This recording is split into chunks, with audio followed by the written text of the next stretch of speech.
हो गया हो गया।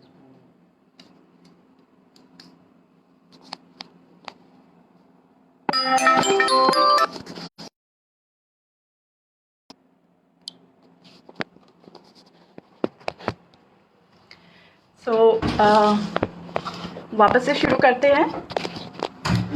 तो सबसे पहला सवाल आता है कि क्या वैक्सीन लेने से लोग और बीमार हो रहे हैं? फॉल्स। वैक्सीन लेने से ऐसा कुछ भी बीमारी या कोई भी बड़ा सीरियस प्रॉब्लम नहीं आ रहा है। वैक्सीन के बाद कोई भी रिएक्शनरी इफ़ेक्ट अगर होता है तो वो एक्सपेक्टेड है, जैसे माइल्ड फीवर होना, जिस जगह वैक्सीन ली है वहाँ दर्द होना, सोरनेस होना, वीकनेस होना या हेडेक होना। आप इसे यूँ सोचिए कि जब हम किसी बच्चे को टीका लगवाते हैं, जैसे डीपीटी का टीका लगवाते हैं, तो हम ये एक्सपेक्ट करते हैं कि उसमें फीवर होगा उस दिन या उस रात। तो कोरोना का वैक्सीन भी कुछ उस प्रकार है। So yes, mild to moderate fever और headache after the vaccination is very much expected and very much common. So you see, COVID-19 is a very serious disease in advanced form, a very serious infection in advanced form. तो एक mild से fever के चलते या उससे डर कर हम कोविड-19 जैसा वैक्सीनेशन ना लगवाएं, ये समझदारी की बात नहीं होगी। सो please get your self vaccinated. ऐसे चीज़ों पर ध्यान ना दें कि मुझे इसके बाद फीवर हो जाएगा, दर्द होगा, हेडेक होगा, क्योंकि ये सब बहुत मैनेजेबल है, बहुत माइल्ड है। जो अगला सवाल है मेरे पास, वो पूछ रहे हैं क्या उन लोगों को वैक्सीन लेना चाहिए जिनको पहले से diabetes, hypertension, thyroid, heart disease या किडनी डिजीज़ है? Absolutely yes. सी, इन चीज़ों को हम बोलते हैं कोमॉर्बिडिटीज़, जो आप काफ़ी अभी न्यूज़ में एंड इधर उधर भी सुन रहे होंगे। Diabetes, hypertension, HIV patients, cancer survivor, thyroid disease, cholesterol problem, heart disease, kidney disease, ये कोई कॉन्ट्राडिक्शन नहीं है वैक्सीन लेने का। ऐसे पेशेंट्स को इनफैक्ट सबसे पहले जाके अपना वैक्सीन लगवाना चाहिए। यू सी, ऐसे पेशेंट्स में अगर कोविड का इन्फेक्शन हो जाता है तो that is a very high risk case. हो सकता है कि ऐसे लोगों में ये इन्फेक्शन काफ़ी सीरियस हो जाए। सो हमें उसे बचाना है, उस सीरियस इन्फेक्शन होने से रोकना है। So please go ahead, take your vaccine, don't worry about anything. जो अगला सवाल मेरे पास आया हुआ है वो है, कुछ लोग पूछ रहे हैं कि उन्हें कोविड इन्फेक्शन हो चुका है तो क्या उन्हें फिर भी वैक्सीन लेना चाहिए? The answer is yes, absolutely लेना चाहिए, क्योंकि हो सकता है जब आपको कोविड इन्फेक्शन हुआ हो पहले आपकी बॉडी ने पर्याप्त एंटीबॉडी ना बनाई हो सकता है उस वक्त आपको इनफ एंटीबॉडी या इम्यूनिटी ना मिली हो। But there is a catch. The ICMR, the Health Ministry, have recently presented us with an update regarding COVID-19 patients recovery कि अगर आप recently कोरोना से संक्रमित रहे हैं तो वैक्सीन लेने के लिए आप 6 महीने तक इंतज़ार कर सकते हैं। You can wait for 6 months before taking vaccine if you were recently infected by COVID-19. So also here when I'm talking about the updates, मैं ये भी mention करना चाहूँगी कि recently एक दो दिन पहले ही ये update आया है ICMR से, the Serum Institute of India से on COVID-19 that the gap between the first and the second dose of Covishield has been increased to 3 to 4 months, that is 12 to 16 weeks. Although the gap between the first and the second dose of Covaxin still remains the same, that is 6 to 8 weeks. So to sum up, अगर आप COVID-19 से recently संक्रमित रहे हैं तो आप vaccine लेने के लिए 6 महीने तक रुक सकते हैं। यदि आप कोवैक्सीन ले रहे हैं तो फर्स्ट और सेकेंड डोज के बीच का डिफरेंस 6 to 8 वीक्स रहेगा, और यदि आप कोविशील्ड ले रहे हैं तो फर्स्ट और सेकेंड डोज के बीच का डिफरेंस 3 से 4 महीने यानी कि 12 से 16 वीक्स रहेंगे। अगला सवाल है मेरे पास क्या वैक्सीन इम्पोटेंसी या इनफर्टिलिटी कॉज करता है? जी नहीं, वैक्सीन से किसी भी तरह की नपुंसकता या बांझपन नहीं होता है। There is no relation between the vaccine और कॉजिंग इम्पोटेंसी इन मेल और infertility in female. So please ऐसे किसी भी अफवाहों पर ध्यान न दें, ऐसे गलत धारणाओं से दूर रहें, लोगों को प्रेरित करें और उनके मन में अगर ऐसी कोई शंकाएं हैं तो उसे भी दूर करें। Vaccines for those who are trying to get pregnant. See, there is no evidence that the vaccine has any teratogenic effect on the fetus or the baby. So, if you are trying to get pregnant right now, there is no contradiction of taking vaccine. You can go ahead, take the vaccine, but you might want to wait for at least a month before trying again. Consult your obstetrician about it, and there's no contradiction. So yes, go ahead, take your vaccine. It's very mandatory. But there's one thing I would like to mention कि यदि आप अभी pregnant है, अभी गर्भवती हैं, या आपके घर में कोई अभी गर्भवती महिला है, तो इस वक्त हम उनमें एडवाइस नहीं कर रहे हैं कि आप वैक्सीन लीजिए। जो शायद हो सकता है आने वाले कुछ दिनों में अपडेट हो जाए, हम होप कर रहे हैं कि ये चेंज हो जाए, बट फिलहाल अभी हम ये एडवाइस नहीं कर रहे हैं कि प्रेगनेंसी में आप वैक्सीन ले। बट अगर आप फ्रंटलाइन वर्कर है और प्रेग्नेंट है तो vaccine can be taken by consulting your obstetrician. You see, pregnant females are high risk cases. They are susceptible to COVID infection. तो अगर आपके घर में कोई प्रेग्नेंट फीमेल है तो प्लीज़ ध्यान रखिए कि उनके पास, उनके सामने जाने से पहले आप अपना मास्क अच्छी तरह लगा रहे हैं, अपने हाथ धो रहे हैं, सैनिटाइज कर रहे हैं, इनफैक्ट दूरी बनाए रख रहे हैं, क्योंकि अपने साथ साथ फिलहाल अभी आपको उनका भी प्रोटेक्शन करना बहुत ज़रूरी है. जो नेक्स्ट क्वेश्चन है वो आया हुआ है कि वैक्सीन के दोनों डोजेस लेने के बाद भी क्या हम कोरोना से संक्रमित हो सकते हैं? जी हाँ, एक्चुअली इट्स ट्रू कि वैक्सीन लेने के बाद भी आप कोरोना से संक्रमित हो सकते हैं, बट जिन्होंने कोविड वैक्सीन के दोनों डोजेस ले रखे हैं, दोनों डोजेस उनके कंप्लीट हो चुके हैं, उनमें इस बीमारी की, उस इन्फेक्शन की गंभीरता काफ़ी कम है. The people who have taken both the doses of COVID-19, both the doses of the vaccine against COVID-19, in those individuals the infection is very mild, very manageable. The hospitalization rate is very less. The mortality, the death rate is very less. ऐसे लोगों में हम ये देख रहे हैं कि इस बीमारी की गंभीरता काफ़ी कम है. ऑक्सीजन या वेंटिलेटर की रिक्वायरमेंट बहुत कम देखने को मिल रही है. एक्चुअली कुछ समय पहले तक हम ये कह रहे थे कि ऐसे लोगों में मोर्टेलिटी या डेथ रेट ना के बराबर है, ऑलमोस्ट ज़ीरो है. But recently it's very saddening to see कि there have been a few cases. So अभी हम वैसा तो नहीं कह सकते, but yes, the hospitalization rate is very less, the death rates are very less, complications are very less. अगर ऐसे लोगों में जिन्होंने अपने वैक्सीन ले लिए हैं उनमें कोरोना की इन्फेक्शन हो भी जा रही है तो वो घर में ही या बहुत माइल्ड तरीके से वो मैनेज हो जा रही है, तो इसमें ऐसी कोई घबराने वाली बात नहीं है. मैं एक अपडेट आपके साथ बताना चाहूँगी, शेयर करना चाहूँगी कि जो लोग कोवैक्सीन ले चुके हैं दोनों डोजेस, उनमें 0.03% और जो कोविशील्ड ले चुके हैं वो 0.04%. बस इतने ही लोग वापस से पॉजिटिव हुए हैं, वापस से संक्रमित हुए हैं, and that's actually a good news. Okay, the next question is, क्या वैक्सीन का एक डोज हमें कोई इम्यूनिटी देगा? Answer is yes.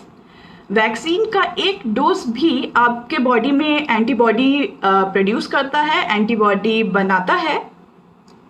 सो एक डोज के बाद भी आपको कुछ इम्यूनिटी मिलेगा, but the thing is the second dose is indispensable. The second dose आपको लेना ही है, you can't skip that. So yes, go ahead, take your vaccine, be safe. अगला क्वेश्चन आ रहा है, वैक्सीन के बाद भी क्या मास्क लगाना ज़रूरी है? जी हाँ, बिल्कुल ज़रूरी है। वैक्सीन लगाते वक्त, लगवाते वक्त और वैक्सीन के बाद भी आपको मास्क लगाना बहुत बहुत अनिवार्य है। मास्क की बात जब आ ही रही है तो मैं एक और चीज़ आप लोगों के साथ शेयर करना चाहूँगी कि हम N95 मास्क सबसे ज़्यादा प्रेफर करें। N95 मास्क बहुत एफिशिएंट है आपके प्रोटेक्शन के लिए। अभी रिसेंटली आप डबल मास्किंग करके भी कुछ सुन रहे होंगे एंड ऑनेस्टली लोग इस चीज़ को सुन रहे हैं, डबल मास्किंग करने की कोशिश भी कर रहे हैं, बट हमें लगता है इसकी अच्छे से जानकारी नहीं है, क्योंकि मैंने देखा है कि लोग सर्जिकल मास्क को सर्जिकल मास्क के ऊपर लगाए जा रहे हैं, लेयर अप करते जा रहे हैं। This is not double masking. ये आपको प्रॉपर प्रोटेक्शन नहीं देगा। आपको क्या करना है कि एक सर्जिकल मास्क लेना है, उसे अपने मुंह में अच्छे से लगाना है, नाक और मुंह जिससे अच्छे से ढक जाए। उसके बाद आपके पास कोई कपड़े का मास्क या कोई क्लॉथ मास्क है, उसे लगाइए उसके सर्जिकल मास्क के ऊपर, जिससे आपकी नाक और मुंह अच्छी तरह से ढक जाए। ये इतना टाइट ना हो कि आपको सांस लेने में दिक्कत हो रही हो, या इतना लूज ना हो कि हवा आड़ पड़ जा रही हो। So this is what double masking is. अगर आप N95 नहीं लगा रहे हैं तो डबल मास्क लगाइए, हाथ सैनिटाइज करिए और हमेशा की तरह 2 गज दूरी तो बना के रखनी ही है। द नेक्स्ट क्वेश्चन इज, महामारी के वक्त वैक्सीनेशन ले सकते हैं या नहीं? जी हाँ, बिल्कुल। महामारी यानी कि पीरियड्स, इससे वैक्सीनेशन का कोई लेना देना नहीं है। अगर आप महामारी से अभी चल रहे हैं तो भी आप वैक्सीन ले सकते हैं। प्लीज़ ऐसी गलत फहमियों में या गलत धारणाओं को मत रखिए। लोगों को इसके बारे में बताइए कि पीरियड्स या महामारी का वैक्सीन लेने के डेट से कोई लेना देना नहीं है। अगला सवाल जो है मेरे पास, कुछ लोग कह रहे हैं कि हम तो घर के अंदर रहते हैं हमेशा, तो क्या हमें वैक्सीन लेने की ज़रूरत है? Well, you should know, actually it's a very harsh truth कि ये जो वैक्सीन है ये ही अभी अब हमारा सबसे बड़ा वेपन है। और ये जो वायरस है, ये इंडिया जैसे बड़ी कंट्री में, इतनी बड़ी पॉपुलस कंट्री में इतनी आसानी से हैंडल हो जाए, ये कोई छोटी बात नहीं है। इंडिया जैसे लार्ज पॉपुलस कंट्री में कोरोना को हैंडल करना अपने आप में ही एक बहुत बहुत बड़ा चैलेंज है, और आप और मैं इस बात को अच्छी तरह से समझ रहे हैं। और आप कब तक घर के अंदर अपने आप को बंद रखने का सोच रहे हैं? अभी लॉकडाउन है, लॉकडाउन जब उठेगा तो हो सकता है आप अपने एसेंशियल्स के लिए बाहर जाएं, तो आपको पता नहीं है कि ये वायरस किस प्रकार से, किस तरह से, कहाँ से आपको इन्फेक्ट कर दे। अगर आप फिर भी काफ़ी टाइम तक अपने घर में ही रहने का प्लान कर रहे हैं, if you are planning to stay indoors for a very long time now, even then you can't be sure कि ये वैक्सीन ये वायरस आपको इन्फेक्ट नहीं करेगा। सो अभी मास इम्यूनाइजेशन, वैक्सीनेशन, यही हमारा सबसे बड़ा वेपन है।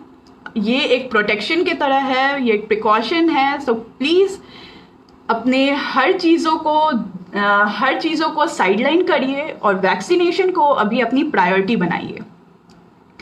अगला सवाल जो सबसे कॉमन क्वेश्चन है वो है कि कौन सी वैक्सीन लेनी चाहिए, कोवैक्सीन या Covishield? See, the data have shown कि the Covishield and the Covaxin, the Bharat Biotech's Covaxin are equally effective in protecting against the virus. तो आप प्लीज़ ये मत सोचिए कि मुझे कोवैक्सीन चाहिए, मुझे कोविशील्ड नहीं मिल रही है, या मेरे आसपास कोविशील्ड है पर मुझे कोवैक्सीन चाहिए थी। प्लीज़ आप ये सब चीज़ों में अपना समय व्यर्थ ना करें। अभी समय बहुत कीमती है, ये वैक्सीन बहुत ज़रूरी है हमारे लिए। तो आपको जो भी वैक्सीन आसपास मिल रहा हो, आपके एरिया में मिल रहा हो, वो वैक्सीन लगाइए, because they are equally effective. Covaxin, Covishield दोनों आपके प्रोटेक्शन में अच्छी तरह से काम करेगा, आपको अच्छा प्रोटेक्शन देगा। सो प्लीज़ अभी आप चूज़ करने में टाइम वेस्ट ना करें आपको कोविशील्ड मिल रहा है, आप कोविशील्ड लगवाइए, आपको कोवैक्सीन मिल रहा है, आप कोवैक्सीन लगवाइए, बट प्लीज़ वैक्सीन लगा लीजिए। The next question that we have is okay about the kids, कि बच्चों में वैक्सीन सी अभी हम जैसा जान रहे हैं कि 18 साल से अधिक उम्र वालों को ही वैक्सीन दी जा रही है, बट बहुत जल्द इस बारे में बात हो रही है कि इससे कम उम्र वालों को भी वैक्सीन देने की तैयारी चल रही है, इसमें ट्रायल्स चल रहे हैं। सो उसके अपडेट के लिए हमें अभी रुकना पड़ेगा। फिलहाल 18 उम्र से ज़्यादा वाले लोगों को ही वैक्सीन मिल रही है। So yes, that was all about the vaccine. So I hope with this I have possibly answered all your queries, all your questions. और वैक्सीन्स को लेकर जो गलत धारणाएं हैं, जो मिथ्स है, र्यूमर्स है, उनको मैंने दूर किया है। आई रियली होप कि आप जल्द से जल्द अपने वैक्सीन्स के दोनों डोजेस लगवाइए और अपने आसपास वाले लोगों को भी वैक्सीन लगाने के लिए प्लीज़ मोटिवेट करिए। जैसा कि हम जानते हैं कि आज के सेशन का दूसरा टॉपिक है plasma therapy, plasma donation. So furthermore, I would like to add a few points on CPT, that is convalescent plasma therapy, aka plasma donation. I know this is a very highlighted topic, काफ़ी debatable रहा है। लोग आपस में बात कर रहे हैं कि प्लाज्मा डोनेशन बेनिफिशियल है या नहीं, पेशेंट्स को प्लाज्मा डोनेशन से या प्लाज्मा रिसीव करने से बेनिफिट हो रहा है या नहीं। So I would just like to address a few points. I have gathered a few facts from various sources, various recognized sources that mainly includes ICMR's evidence-based advisory to address the inappropriate uses of plasma therapy in COVID-19. I'll just read it out for you. It says that the benefits of plasma therapy or passive immunotherapy in improving the clinical outcomes, the severity of the disease, duration of hospitalization, and mortality in patients are dependent on the concentration of specific antibodies in the plasma that could neutralize the effects of SARS-CoV-2. Also, the open trial, the PLACID trial, concludes that plasma therapy did not lead to reduction in progression of COVID to its severe form or cause mortality. Also, the indiscriminate use of plasma therapy is not advisable. But we still request, हम ये गुजारिश करते हैं लोगों से कि अगर आप कोविड पॉजिटिव रहकर अभी आप ठीक हो चुके हैं और प्लाज्मा रिक्वायरमेंट्स के प्लाज्मा डोनेशन के सारे रिक्वायरमेंट्स को आप पूरा कर रहे हैं, तो प्लीज़ आगे आइए, अपना प्लाज्मा डोनेट करिए, क्योंकि शायद आपका प्लाज्मा डोनेशन किसी के काम आ जाए, that may benefit some patients. With this, I would also like to discuss the criteria about who can donate plasma and who all can receive plasma. Plasma अगर आपको डोनेट करना है तो आपकी उम्र 18 to 60 ईयर्स होना चाहिए, 18 से 60 साल, वजन 50 kg से ऊपर होना चाहिए, आप कोविड पॉजिटिव रह चुके हैं and that is confirmed by RT-PCR और रैपिड एंटीजन टेस्टिंग, एंड आपके सिम्टम्स को गए हुए 14 डेज से ज़्यादा हो चुका है, you are asymptomatic since last 14 days, you have been screened for ABO incompatibility, HIV/AIDS, hepatitis B, C. Your IgG antibody titer by ELISA is 1:640 or neutralizing antibody titer is more than 1:80.